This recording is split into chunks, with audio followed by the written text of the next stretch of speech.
Dobar dan svima. Hajde malo da pričamo o senzorici i poremećaju senzorike. Šta to sve podrazumijeva senzorika i kako, na koji način započeti kada vidimo da osoba iz naše okoline ima problem sa senzorikom.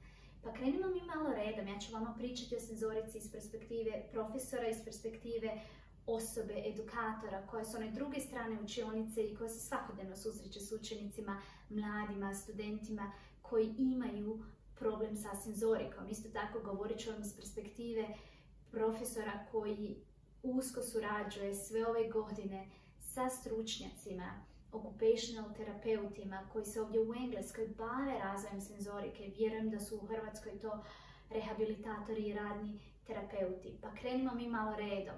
Dobro razvijena senzorika pomaže svima nama da sami sebe vodimo i navigiramo kroz ovaj svijet u kojem živimo. Znači da prihvaćamo i informacije iz okoline i da što bolje, što uspješnije na njih reagiramo i odgovaramo. Kada osoba ima poremećaj sa senzorikom, dolazi do jednog pogrešnog čitanja informacije iz okoline. Znači mi kroz naša osjetila prihvaćamo informacije iz naše okoline. Šaljemo ih mozgu na obradu, znači mozak prima te informacije i on na njih odgovara, reagira, što naravno utječe na našu percepciju svijeta oko nas i u nama, na naša ponašanja, na naša mišljenja, na naše reakcije i tako dalje.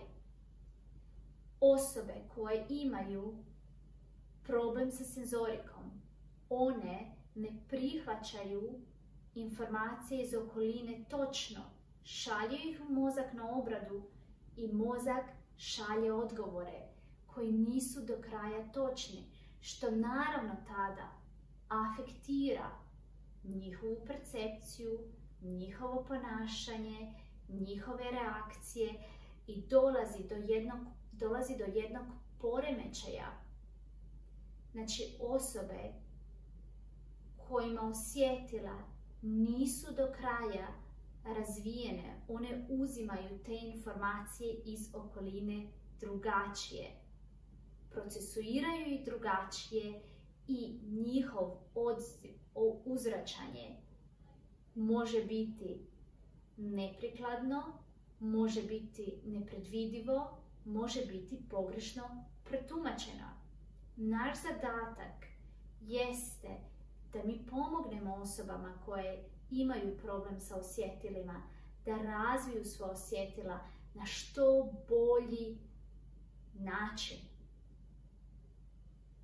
Ja znam iz svog vlastitog iskustva da vježbanje, znači određene vježbe, fizičke vježbe, isto tako joga, mogu pomoći osobama da razviju određena osjetila što bolje.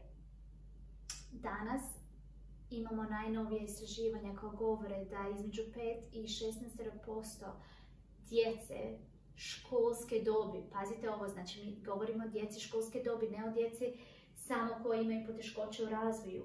Znači između 5 i 16% djece školske dobi ima problem sa senzorikom u određenom stupnju. Isto tako to isto istraživanje govori da 3/4 osoba iz spektra autizma ima poremećaj, problem sa senzorikom, što kao što vidite većina osoba iz spektra autizma da, njihova senzorika jeste afektirana. Tako da senzorika je nešto s čime se danas mnogo ljudi susreće i valja biti oprezan, valja potražiti pomoć od stručnjaka koji se bave razvojem osjetila.